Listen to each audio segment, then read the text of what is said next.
Hello guys, welcome back to our new video. और ये होने वाला है Q&A पार्ट 2। जो क्वेश्चंस मुझे वीडियो के कमेंट्स में आए थे तो उनके क्वेश्चन आंसर आपको फिर से आज मैं दूंगा। तो स्टार्टिंग विथ फर्स्ट क्वेश्चन, लक्ष्य भुवनेश्वर कैसा है। और इसमें बहुत ज़्यादा क्वेश्चंस ऐसे है कि जो मुझे पूछ रहे थे कि यार कौन से कॉलेजेस प्रेफर किया जाए या फिर कौन सा कॉलेज हमारे रैंक के ऊपर हम डिसाइड करे जाए।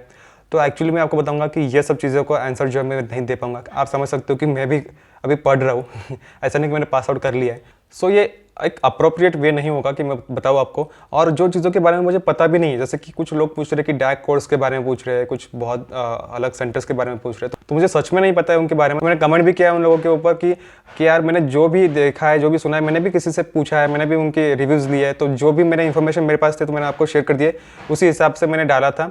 और हम आपको बताया कि ये एक प्रेफरेंस होता है लोगों का जनरली, पर आप भी इस पर एक रिसर्च करो, तो वो भी आप कर लीजिए। तो अभी जो क्वेश्चन होंगे ना, मैंने पूछा भी था आपको लोगों को कि यार आपको ऐसे क्वेश्चन पूछे जो क्लास शुरू होने के बाद में आपको कुछ चाहिए कि यार इसमें ये मॉडल्स में क्या प्रॉब्लम आ सकते हैं, या फिर और सारी चीज़ें जो है ना, एक्सपीरियंस जो होगा मैं वो बताऊंगा आपको। जो चीज़ों के बारे में मुझे पता ही नहीं है तो मैं आपको बता नहीं सकता। तो मोस्टली बहुत सारे लोगों के यही क्वेश्चंस है, पर अभी कुछ लोगों के क्वेश्चंस अच्छे भी है, जो जेन्युइन भी क्वेश्चंस हैं। जैसे कि इन्होंने पूछा है कि bro, I am civil engineer, completed in 2013 and I have experience of 5 years. Is my pass out year matter? तो देखिए हमारे बैच में भी 2013, 14, 15 सभी बैच के लोग हैं, और कुछ लोग काम करके भी आए हैं या फिर उनकी शादी हुई है वो भी लोग हैं। तो आपका मैटर नहीं करेगा, आप आइए, सीखिए अच्छे से।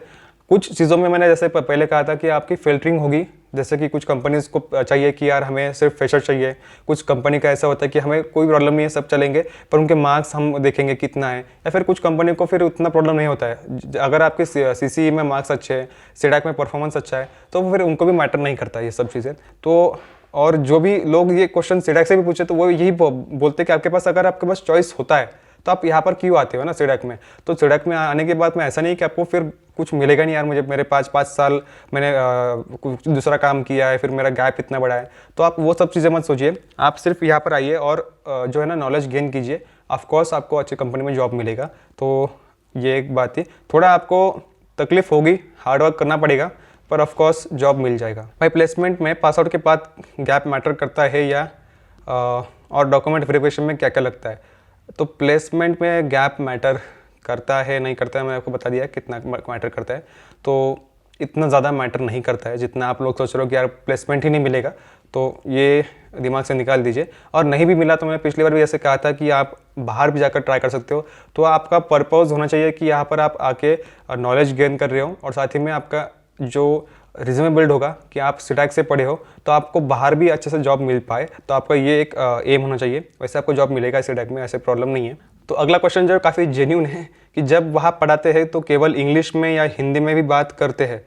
तो देखिए हर इंस्टीट्यूट का एक रूल होता है, पर मोस्ट प्रोबेबली आपको वहाँ पर इंग्लिश बोलने को ही कहा जाएगा। तो कभी कभार हो जाती है बात हिंदी में भी, सर से भी क्वेश्चन पूछते हैं तो कभी हिंदी में पूछ ले जाता है, पर मोस्टली हमको जो हमारे कोर्स कोऑर्डिनेटर वो बोलते रहते हैं कि आप जो है ना इंग्लिश में बात कीजिए, और प्लीज़ आप जो आपके रीजनल लैंग्वेज में या फिर हिंदी में बात करने का अवॉइड कीजिए। क्योंकि क्या होता है कि इंग्लिश में अगर आप बात करोगे अभी से, अगर आपको इंग्लिश आती भी नहीं अच्छे से, फिर भी आप इंग्लिश में बात करोगे तो थोड़ा आपका कॉन्फिडेंस बिल्डअप होगा। तो यही एक उनका रीज़न होता है।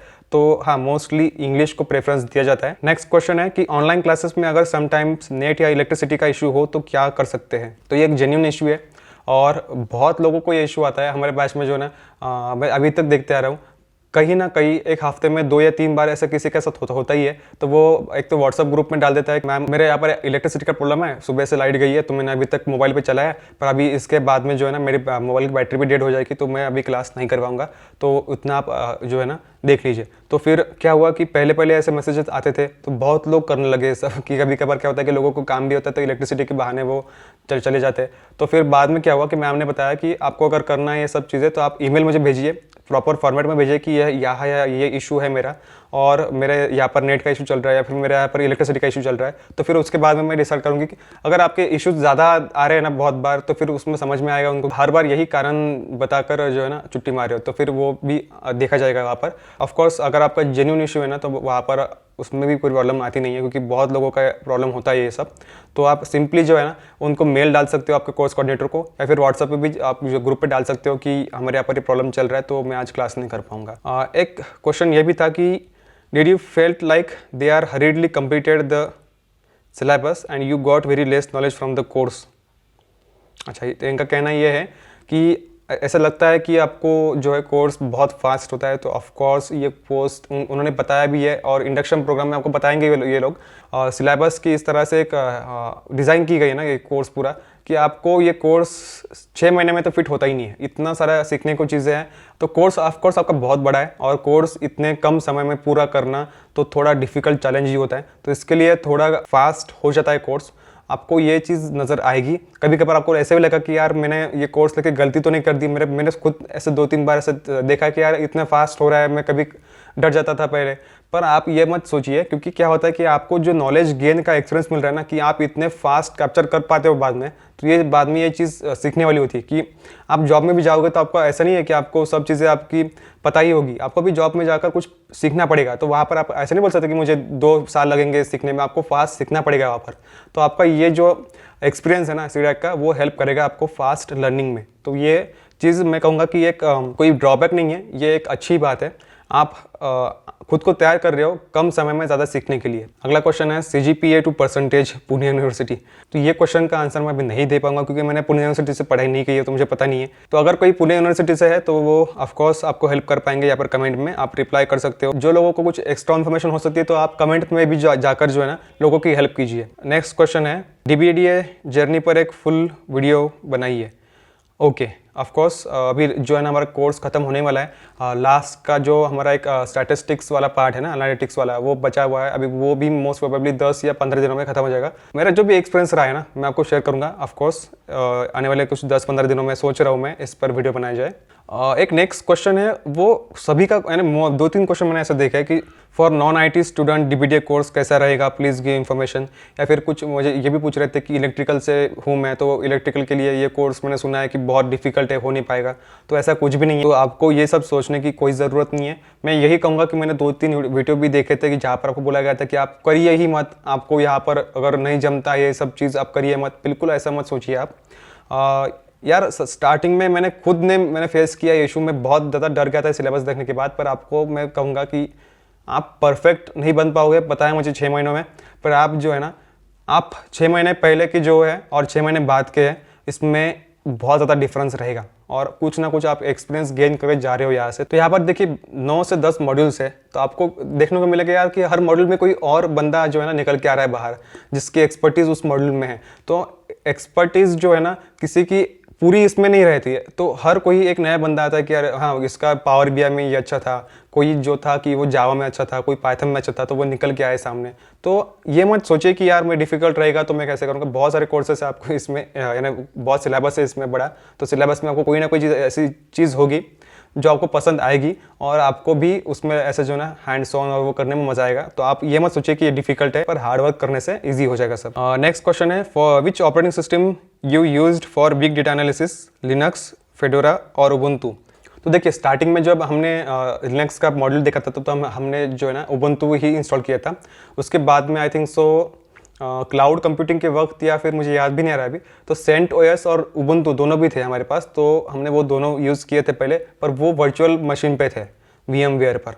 तो वो चीज़ें स्टार्टिंग में थी, पर जब बिग डेटा का मॉड्यूल आया तो उन्होंने कहा कि कंपलसरीली आपको डुअल बूट PC होना चाहिए। तो फिर हमको एक सर असाइन किए गए जिन्होंने हेल्प किए, तो आपको फिर बाद में उबुंटू पे आना पड़ेगा। और उबुंटू में हमने 20.04 लेटेस्ट वर्जन जो है 20 आई थिंक सो वही यूज़ किया है। मैंने तो 18 वाला किया है वर्जन यूज़, तो उबुंटू यूज़ किया है हमने थ्रू आउट द मॉड्यूल। जब भी हमें काम पड़ा है लिनक्स का तो उबुंटू यूज़ किया है।